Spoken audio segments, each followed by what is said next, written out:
Frontline Updates, where we delve deep into military strategies and updates from conflict zones. Today, we're discussing the progress of the ongoing special military operation as of February 2nd, 2025. I'm your host, Sharifa Mohammed, MGT. I'm Colonel AUC Oguntoye, an Infantry Officer. Tactical advances. The North Group achieved victories in the Kharkov direction, resulting in the defeat of Ukrainian motorized infantry and airborne brigades in specific areas, with losses reported in personnel, vehicles, and artillery. Welcome to Frontline Updates, your trusted source for the latest developments on security and defense operations involving military forces. I'm your host, and today we have an exclusive interview with Colonel AUC Oguntoye, who will provide insights into the progress of the special military operation as of February 2nd, 2025. Colonel Oguntoye, thank you for joining us. Thank you. It's good to be here. Colonel, let's begin with an overview. What are the key developments from the past 24 hours? The armed forces of the Russian Federation continue to execute our special military operation across multiple fronts. We have successfully conducted offensive maneuvers, improving our tactical positions while delivering significant losses to the Ukrainian armed forces. Our forces remain engaged in Kharkiv, Donetsk, Luhansk, Zaporizhia, and Kherson regions, with active advances across all strategic directions. Let's break it down by regions. Can you provide a battlefield update, starting with the North Group of Forces in the Kharkiv sector? Yes, the North Group engaged Ukrainian motorized infantry and airborne assault brigades in Lipsy and Volchansk. The Ukrainian armed forces suffered 20 casualties, along with the destruction of 2 vehicles and 4 artillery pieces. Our forces continue to apply pressure on enemy positions, neutralizing defensive strongholds. What about the West Group of Forces? The West Group executed a series of coordinated assaults, successfully improving tactical positions across Kharkiv and Luhansk. We engaged and defeated 5 mechanized and tank brigades in settlements including Kondrashavka, Kolodezhnoye, Kislovka, and Monokinovka.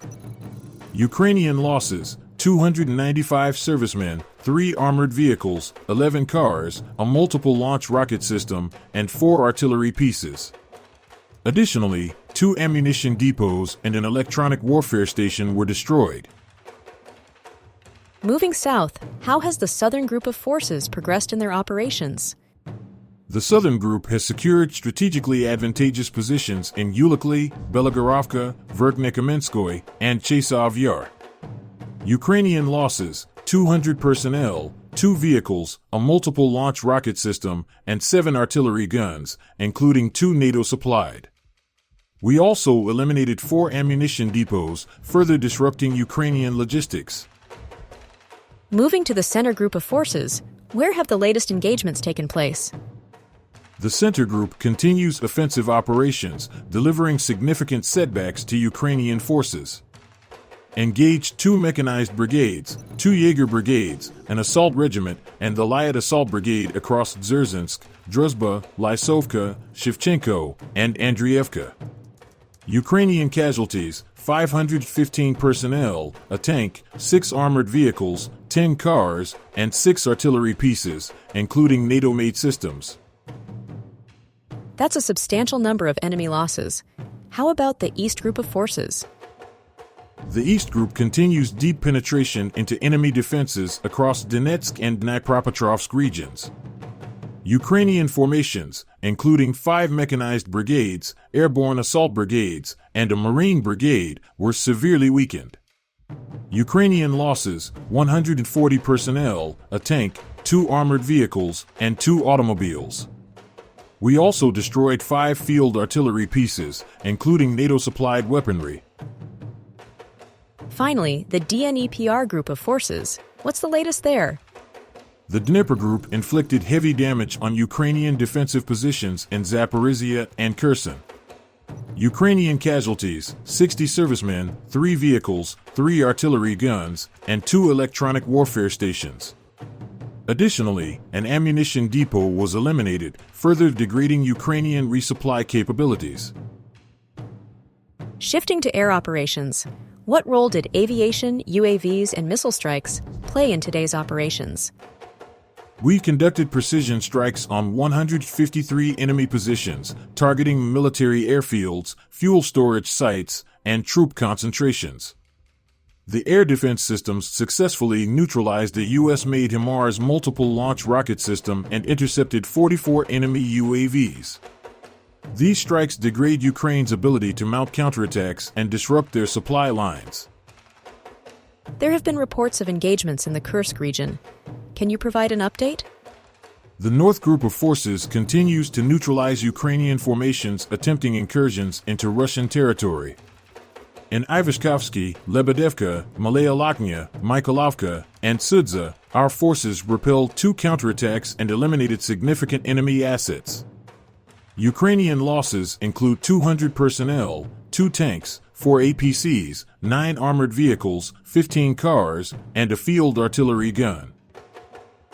What's the broader strategic outlook moving forward? We maintain offensive momentum by continuing precision strikes on enemy logistics and infrastructure.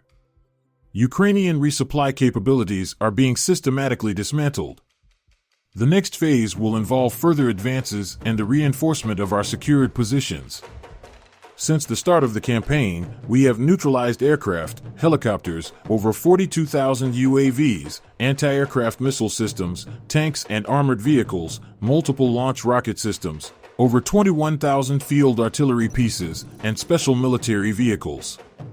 These numbers demonstrate the systematic degradation of Ukraine's military capabilities. Colonel, thank you for providing such a detailed briefing on the current military situation. Your insights are invaluable to our understanding of the conflict's dynamics, and thank you to our listeners for tuning in. Join us next time as we continue to provide up-to-date coverage on global military affairs. Stay with us for more updates and expert analyses on global defense and security issues. Stay informed, stay secure. Thank you. Our operations remain systematic and deliberate. We are executing our mission with precision, ensuring that our strategic objectives are met. The armed forces remain committed to the success of this operation.